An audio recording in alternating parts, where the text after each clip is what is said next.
Talking NM5, here we go again, halfway home on a Friday. Allen and Company bringing you the show tonight. Here comes Valentine's Day. What day is that? That's next week, right? Let me just look at my little calendar Saturday. here. AJ's so quick. Yeah, it's Saturday. AJ knows. He's a good guy. That's the way to be.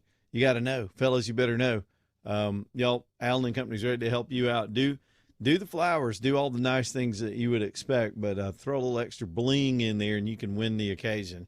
And then, of course, what I learned from Allen over the years is that Valentine's Day is actually the beginning of sort of an engagement season. It's not really a thing, but there's a huge uptick in engagements between about now and sometime in the summer. And then apparently they go up again around the holidays. That makes sense. Those are nice times to do that kind of stuff. If you're thinking about an engagement, get on over there and get it done in a very custom way. Get it done in a personal way. They've got the same diamonds at the same prices as everybody else. That's the way that whole industry works. What you want is the setting and the arrangement to be right and to get that hands-on service from Allen, who's a master jeweler and he can do anything you want. Then from time to time, once you have all these things in your life, you got to maintain them and clean them and fix them and tighten them. And every now and then you're going to get a broken chain or you're going to have to resize something. Let Allen and his family do the work for you. Your stuff never leaves their vault. You take it over there in Vestavia and he keeps it, gets the work done. Says he tries to turn everything around within one business week, so they'll get your stuff right back to you. I'll tell you a story. Jessica took a chain over there right before I think it was right around the holidays, and they had it done so fast we couldn't even get over there and get it picked up. We had such a busy schedule. They had that thing turned around in like 24 hours. It was really cool. Y'all will appreciate the whole family. It's Allen and Company in Vestavia. Y'all go see them. Well, I just talked to my congressman and my longtime friend Gary Palmer during the break. He was listening and had some info about these Clinton hearings, which I found encouraging. Tried to get him on the air, but he's driving into a bad cell area. And I said, well, let's just talk about it next week. He will be in on the deposition. And he says that the scope is not limited. So things may come up. And he had some things on his mind already that are just disgusting about all these two got away with. So in some of it, I guess it's the genesis of this was probably the Epstein case to drag them back in front of the Congress. But if that scope's not limited, I mean, Benghazi ought to be on the table. The stolen, destroyed classified documents ought to be on the table. These people got away with a lot. Some people even say got away with murder.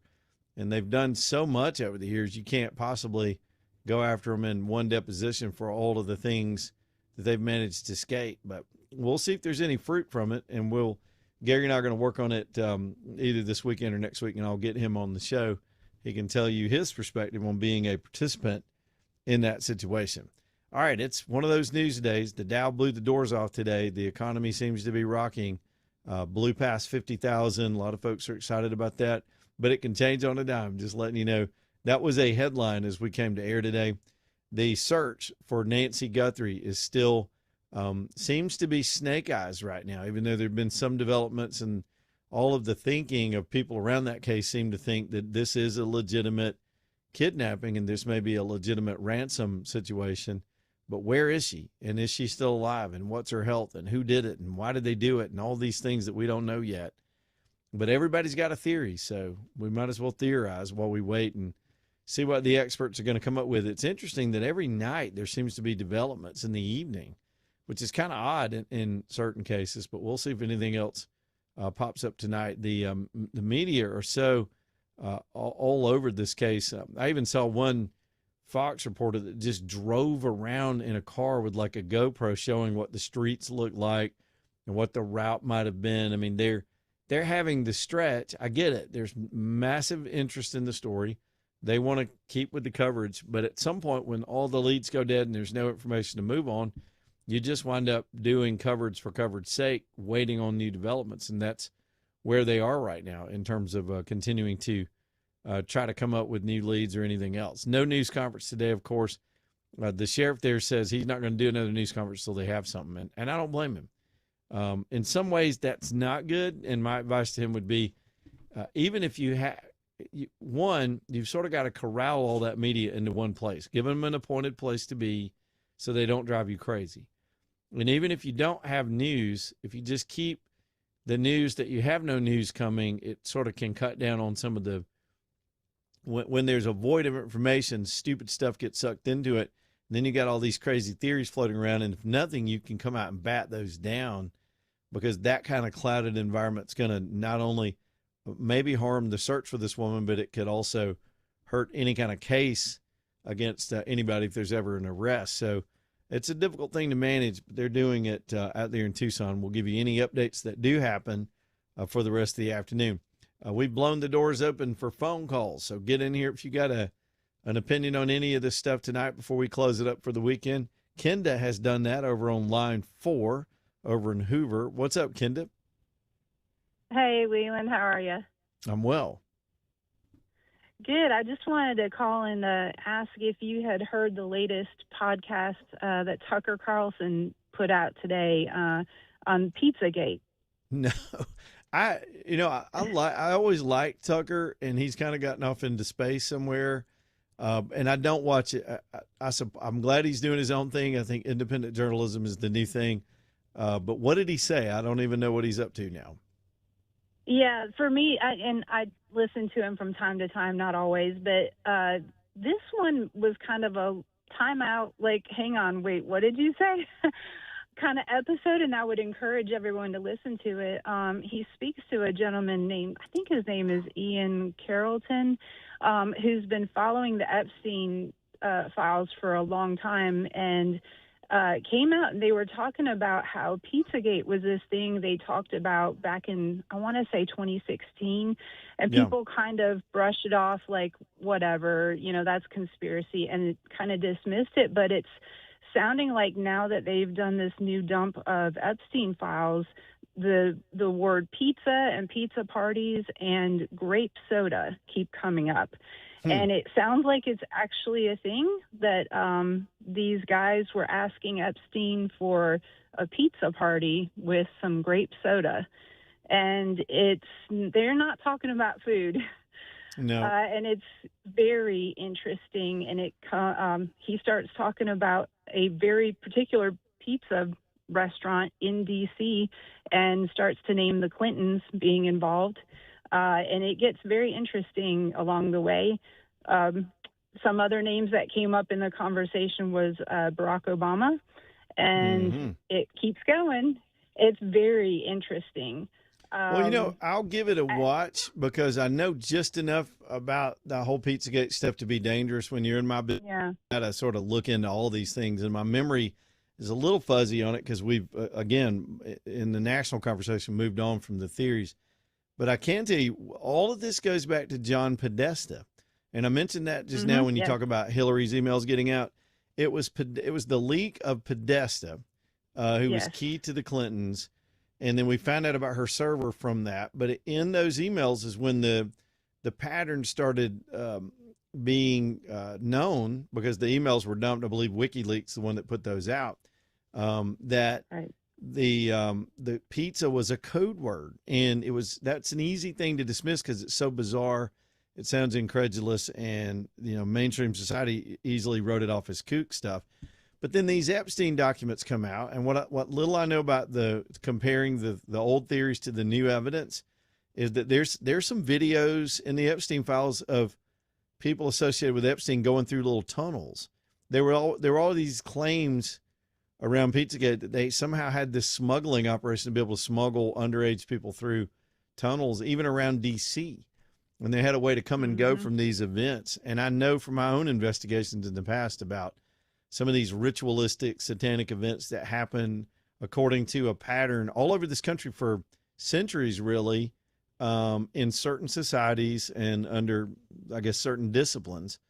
And so what I guess Tucker's doing is taking the new stuff that the people that believe there was some underground ritualistic sacrifice operation going and connecting it to Epstein and then thus the Clintons. And we know Bill is all over that island, and it was a lot worse than people thought it was. I don't know how much of that is truth, but the pattern is definitely curious, and I'll try to go find that podcast and give it a listen and see what he's saying about it. Yeah, even in the conversation they were having, I guess some guy, like when the Pizzagate scandal came out, some guy came in with an AR rifle and shot the place up, and he was arrested, and there was a narrative about that. And then Mm-hmm. come to find out, they said that he was just shot a month ago, right before all this Epstein stuff got dumped, and so now he's Interesting. dead. Yeah. Man, Uh, and now they're tying this Savannah Guthrie thing to it too, because apparently she did extensive interviews with all these Epstein victims, and of course they didn't air all of mhm. it. I don't know that means anything, but that suddenly the files are out, the Clintons are in the middle of it, and suddenly Savannah Guthrie Mhm. is being against the wall. I don't know if that makes any sense. If you ever seen the movie 6 Degrees of Separation, it's not hard to. You can. The theory behind that is you can make 6 moves and connect anybody in the world to anybody else. I mean, you can do it. And so Yeah. guilt by association is not always the most compelling information. Yeah. One last tip, I thought it was good at the end of the podcast. The guy was saying if you ever question if an Epstein file that you're seeing like on social media, if it's real or not, he said you can go to Mm-hmm. justice.gov/Epstein and there's like a search bar and you can type Yes. in like some of the text and it'll bring up the document so you can see if it actually is from, Well, that's good that dump or advice. not. Because Yeah. nowadays you don't know if something's manufactured to kind of propagate these Right. theories, or if it's legit and somebody's taking what is a real piece of evidence and drawing conclusions. Right. That's fascinating, though. I'll tell you. I don't know if what all I got to do this weekend outside of the cheerleading tournament, but in between I'll be maybe checking out Tucker's podcast. How about that? Sounds good. Take care. Thanks, Kenda. Good call. Okay, listen, and she sounded young too. I mean, um, some final thoughts on that. I'm going to be honest with y'all. If I go long on this, based on some things I know about how that world works from some investigative work I did 30 years ago that actually put people in danger from what we dug up. It's a long story. I've told it on the air before. I'm trying to see if I can summarize this in about 3 minutes before we get to the break. I noticed a pattern in some local murders that were some similar cases where similar witnesses were coming up in different jurisdictions, so that in those days, one DA might not have known about the other DA's case. And so it's one of those deals where I went to a district attorney with, because I was a court reporter and covered murder cases. And I went to, you're about to be on camera. My wife just kind of walked in. You come on in. Everybody knows what I'm doing. She's about to walk through here. There's your big old head right there in the middle of my shot. Uh, so I'm connecting the dots and I'm noticing a weird pattern. And the more I dug, bottom line is we found out there was really an occult kind of setup going on all around Birmingham that went over into St. Clair County, went into some other areas where some infamous murder cases at that time were connected to this same group of people. At the time, it was very young people. And then it became, you just come on in, just come on in with the groceries. Look, let me give this theory later. I just got photobombed by my own spouse. Back here in just a minute. Lead on live.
All right, y'all, 423, leading live, Talk 99.5. AJ, did you like that live photo bombing of the grocery delivery right in the middle of my rant about satanic worship? Yeah. Probably one of the weirder moments I've ever had on the show. No, we got all that worked out. She just walked on in, and I was like, come on. But, yeah, we were on a very serious topic, which I'm going to try to expound on and just to feed into the previous caller about this whole Pizzagate thing, whatever these elites may have been up to. Look, the conspiracy theories are wild. They're disgusting, and I don't like giving much volume to them without a whole body of evidence. There was always this weird angle to the Epstein story about this ranch in Arizona. And there's an angle to that matches the investigations that we did 30 years ago into some other stuff. And let me just see if I can summarize that.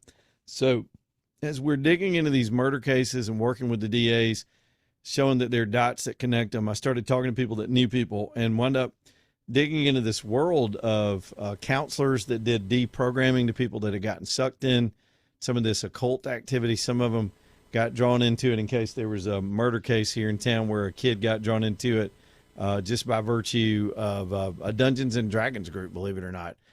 And then we found out at the levels to which some of these meetings would happen, and then I started finding out about unspeakable things like infant sacrifice. And they had people they would call breeders they would deliver a child that was never on the books.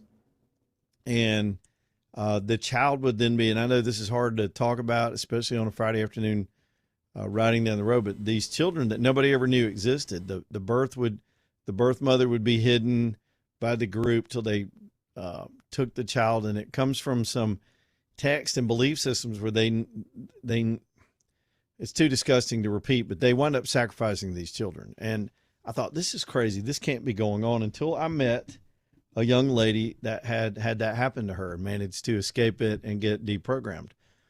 After that, after we interviewed her incognito, we had personnel that started getting stalked and threatened. There were ominous things that started happening to people on the staff. The company that I worked for at the time pulled all of it. They didn't want us, not that they wanted to cover up, but they didn't want anybody in danger over what we were starting to discover. So that creeped me out. And that was back in the 90s. And I was just a kid myself trying to learn how to investigate news stories. And then this Epstein stuff starts coming out, and the Pizzagate stuff starts coming out, and the darker it gets and the more of the symbolism that people are starting to report on, the more I have red flags from memories I have from what I discovered learning about that dark world 30 years ago. Does that making sense?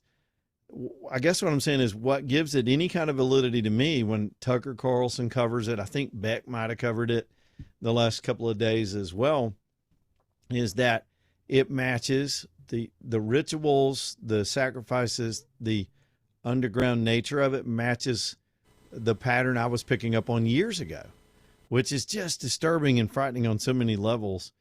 And so here come new information on the Epstein files. Remember, prosecutors that gathered this stuff probably weren't even thinking in these directions.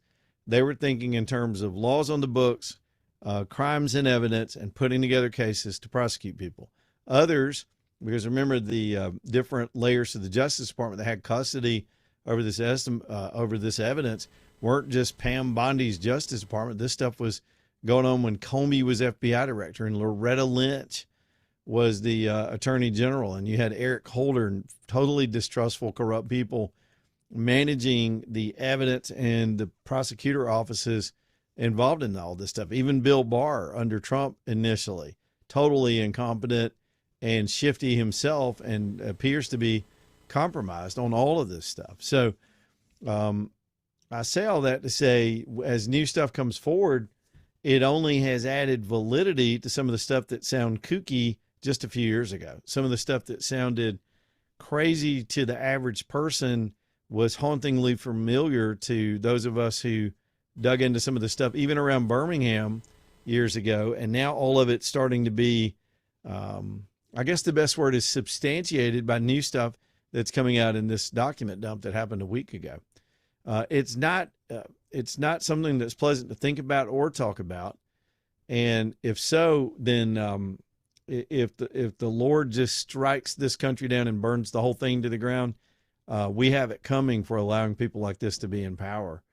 But it's some of these concepts are age old. I mean, they predate our own country, and it still manifests and creeps into societies. So whether it's provable or believable or not, something in a conspiratorial fashion was 100% going on in and around that Epstein operation. And while those of us, some people say it was a Mossad intelligence gathering operation, it was this or that.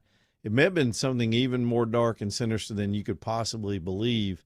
And I mentioned the Arizona operation. One of the accusations has always been that that was the place where those birthings would happen for their rituals. I don't know if that's true, but it is it's disturbing, and I'll let others who have more time to try to piece this stuff together than me to try to put it together. But I will say there is good, there is evil, and these people are evil, and they were capable of just about anything. And we're finding a lot of that out right now with every piece of information. All right, that's enough of that. Back here in a minute, 545-9950. If you got a phone call or want to get on the radio show, we'll put you on the radio. Back in a minute, Leland Live.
All right, y'all, let's do this thing again. Michelson, Laser Vision, bringing you the show tonight. That's where I got LASIK done years ago. Man, I'm losing track now. I think I'm in my 7th year of being able to see 2015 with my laser vision eyes, and that's because of the miracle that is this LASIK technology. And as I often remind you, that was so long ago. They've gotten, in the last couple of years, even a newer technology that's even more precise and can do help more people that usually would have been turned down for LASIK, and maybe you're one of them. Maybe in the past you got the guts to do it, and you decided to go down and check it out, and you were turned down by somebody. Well, go see Dr. Michelson and that team and let them get you straight. It's LASIK at MichelsonLaserVision.com. Y'all reach out to them and let them help. MichelsonLaserVision.com, downtown UAB Highlands. Legendary practice. Dr. Michelson was the first one to bring the laser here. They're always on the cutting edge of technology, and Jennifer is now practicing with her father for the last few years, and they just give you excellent care, and I totally trust them to give you the straight scoop on what you need for your eye care. It's Michelson Laser Vision, downtown UAB Highlands, MichelsonLaserVision.com. Well, no sooner than I wanted to move on from the Epstein files, and we will. There's this story that just about an hour ago, Bill Clinton, this purports to be from his, I guess his social media accounts, X or whatnot. Clinton just put a statement out. I'll quickly summarize and see if I can get it pulled back up, and I'll read it for you verbatim. But he's basically saying, I've always called for the full disclosure.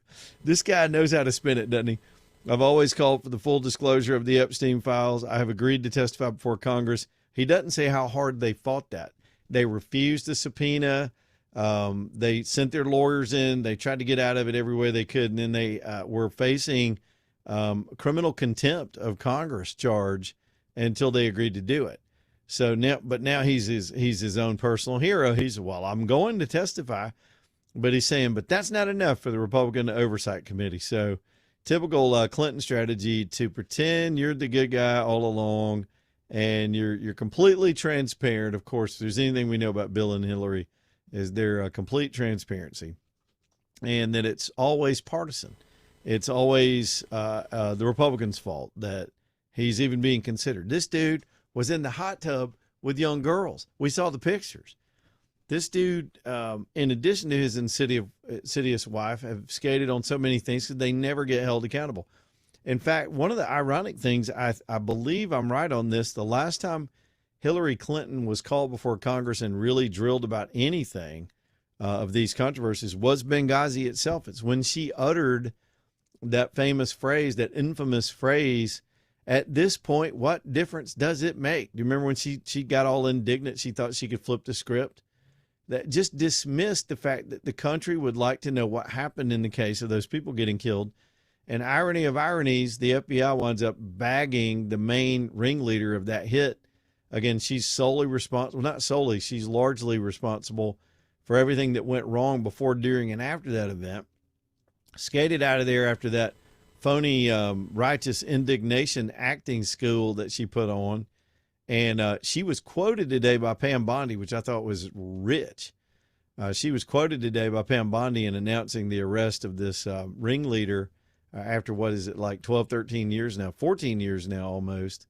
That she quoted Hillary Clinton, goes, no, it still makes a difference. Even all these years later, it makes a difference to the families that lost people. And we have the appearance of yet another cat. AJ, this one is, that's Maximus.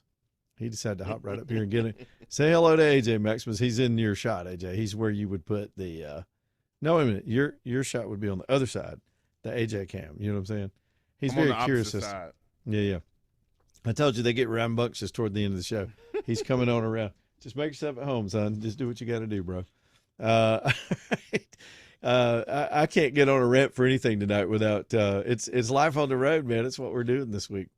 All right, so again, so you got Bill and Hillary next week, and as I said, I think it was early this hour.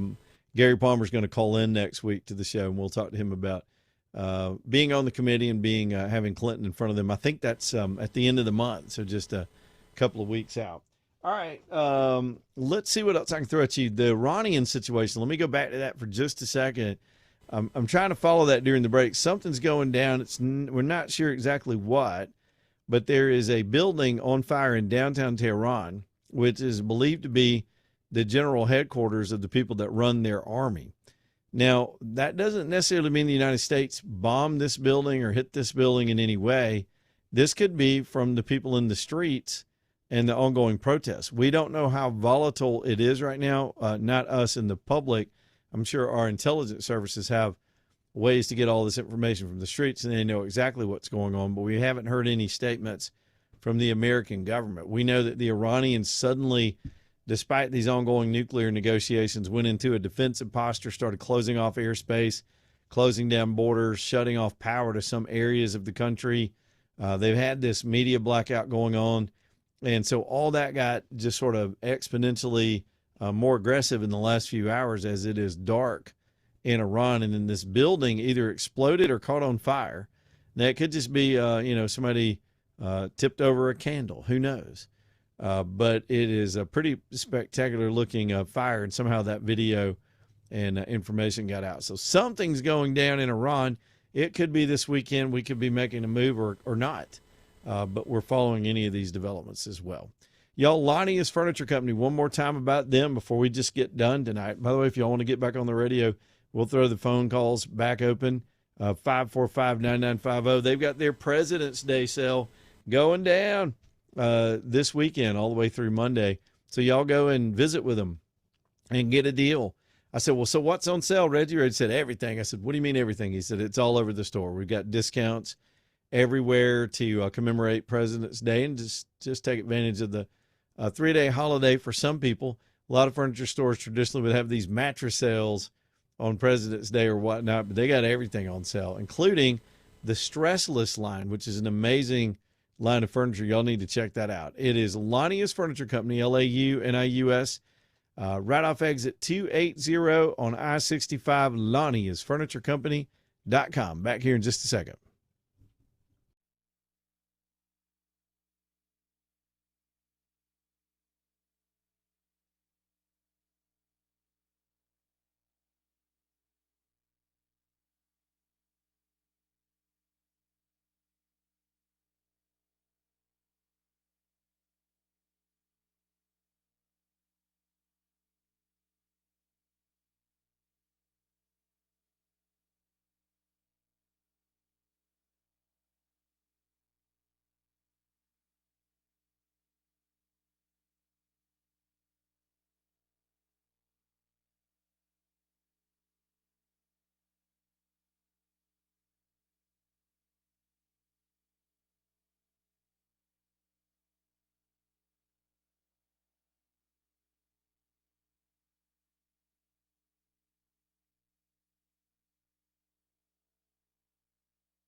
There's a lot going on with that song. We got a little banjo and some smooth bass.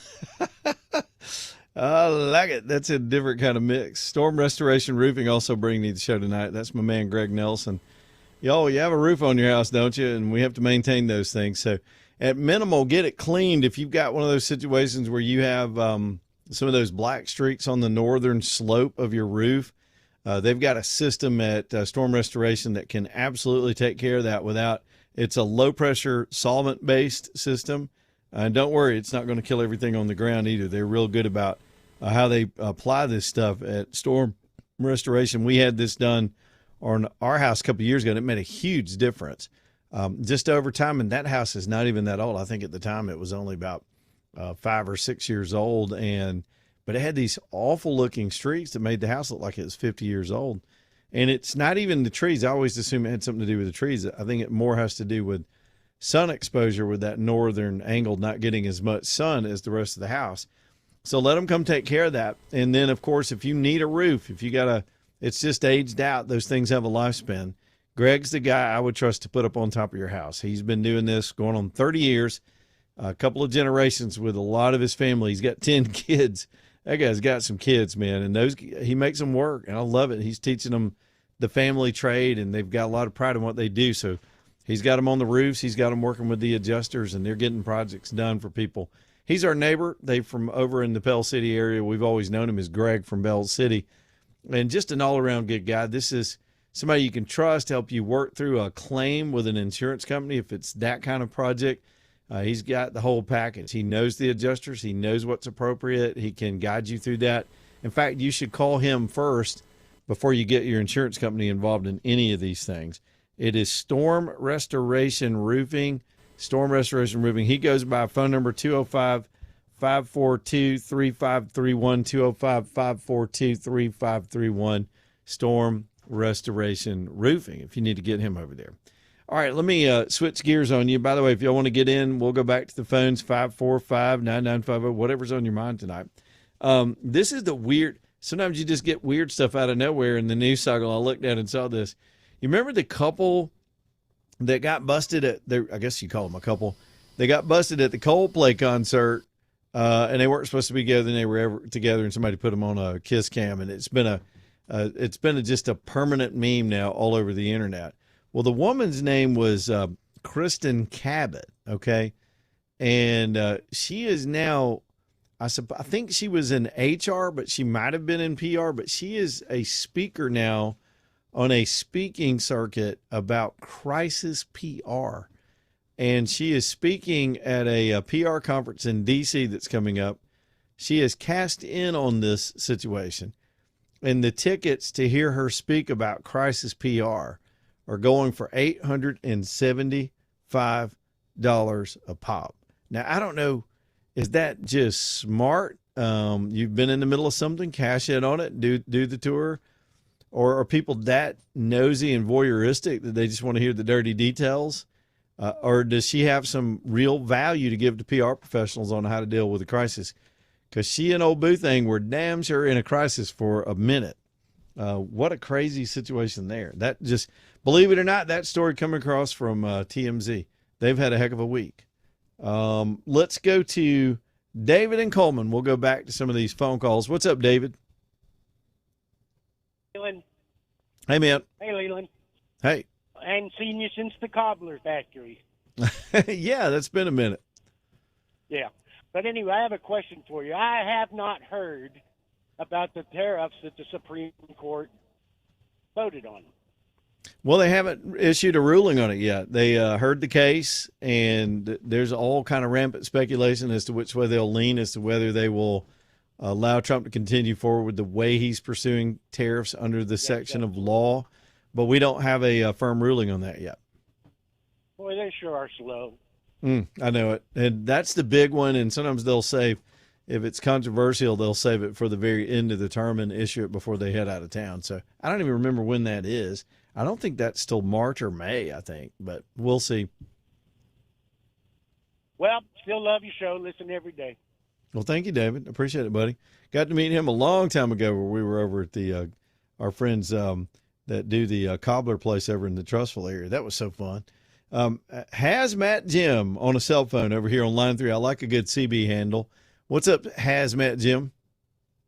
Yeah, man. Again, so and I'm always driving, so I can't do any more investigation than this. So I'll just frame it as a question. Have you heard anything you're looking through of these Epstein files? Because I've already seen it come up, where among some of the posts and all gathered in there together with the screenshots, there is one that's circulating where they're saying there's a potential black swan event, basically, is what it comes down to for Super Bowl Sunday, on account of it's a very, compared to other Super Bowls, it's a very, low value. Not a lot of people in America, by comparison, going to watch this one as other Super Bowls, but it's also the first one that's ever being broadcast around the whole world. So that, coupled with all the weird market craziness stuff, it's just that in the Epstein files, there's that specific date mentioned, and it goes all the way back to 2018.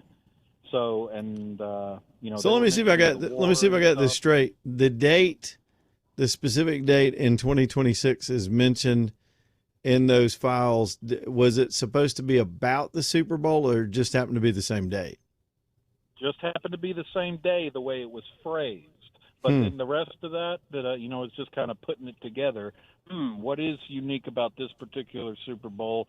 There's not a lot of people as before are interested in seeing it. Even you've been talking about it, and yet they're making sure that a lot of people are going to see it because they're going to broadcast it to the whole world for the first time. It's apparently never been done before. Well, technically, I guess it has, because anything that's on the internet like that is quote, broadcast to the whole world. So I don't know if that's but valid. It's some kind of new capacity.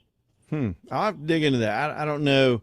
I haven't heard any speculation as to whether this would be a widely viewed Super Bowl. I don't know enough about the state of the NFL to know if these two teams, the Patriots kind of got boring for a while because they were going to so many Super Bowls. But now that they're back, I would imagine Boston is to me, it's the best sports town in the country. These guys are very, they follow their teams and they support their teams. So I'm sure the viewership in that part of the world will be huge. Yeah, for sure. You got East Coast, West Coast. I'm sure there are dynamics.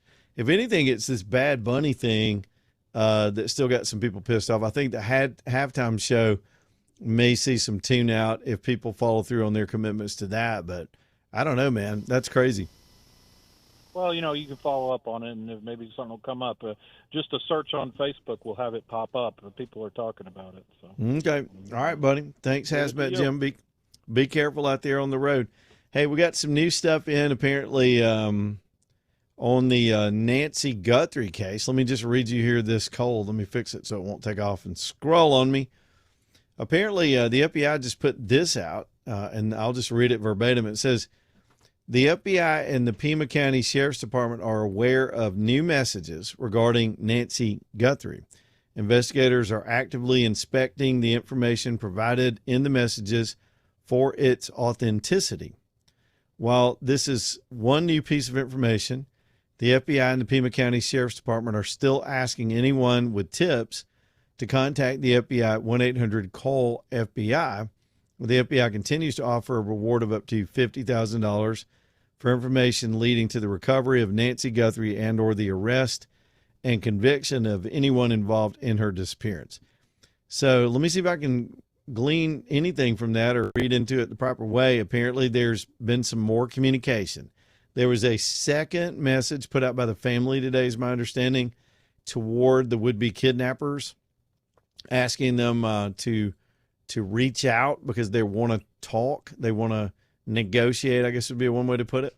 And so you didn't get this statement from the Sheriff's Department. The Sheriff's, in this case, this is a local case, and the Pima County Sheriff's Department is the lead. The FBI is there to assist, but this doesn't involve, unless the kidnapper were to cross state or international lines, this is not going to involve the feds other than in the role of assistance with their technical expertise and any other resources. But the lead decision-making, and generally whoever's the lead on that, is going to be the agency that puts out information to the media or coordinates the communication on it. But now we've got the FBI having to put a statement out in coordination with that. So here's what this reads. The family of Nancy Guthrie have just received a second ransom message from her purported kidnappers per the FBI. This comes following the Guthrie's plea for proof of life from the captors. Wow, this is getting just twisted and more complex by the minute, if indeed this is validated. So the first thing they got to do is to see if any of these communications are legit. What we don't have as of this hour, maybe this will develop here in the next few minutes, we don't have any information as to how that message was transmitted and to whom and how long it was, or if there was proof of life.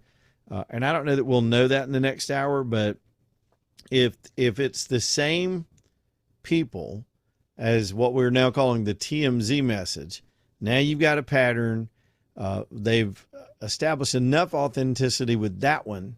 They have to rule out that this is not copycat or somebody else trying to spoof into this investigative scenario. But if they can somehow figure out that this is the same person or persons communicating the secondary message, now we've got a hostage negotiation going on to some degree. Let's see. Let me scroll down through here and see if there's any other context over this development. Again, a second ransom note received. Okay, now this is reporting at another local TV station in Tucson. They don't know any of the details. This is coming from some people that are on the ground there. The word got out about this ahead of the FBI making the statement. So, and I had seen some hints about this online, but didn't want to go with it because there's been so much noise and misinformation in this case all along. There's no point in adding to that. So let me scroll down through here. Give me just a second. We're doing a real-time live stuff right now to see if there's any other verification from any sourced or credible. I say credible, like a government entity we would recognize, or another outlet that I know is on the scene. And okay, now this out 8 minutes ago from Fox. They're saying investigators have returned again to the Guthrie home, and they are probing, quote, a new message related to her disappearance. Now, it could be, I'm gonna jump off into speculation town, that there was some info included in that message, maybe a description of the home or something that they could go to the home to validate the authenticity of the sender. And if that happens, I guess it's dramatic in this way. If there is proof of life and they transmit that back to the family of the show, they do have her and she's alive, the drama of that moment is just going to be breathtaking, because then there's hope. There's a lot more hope than I think people had when this first happened, that some sick people are holding her, but she is otherwise still alive and not been harmed in any way. And then the work begins to recover her. And I'm optimistic that'll happen if any of this is validated here, at least between now and 6 before we get done today. All right, man, that's a lot. I'll keep checking on it during the break. Y'all hang in here with us on your way home on a Friday night, and we'll see what's new. Leland Live, Talk 99.5. Y'all stay tuned.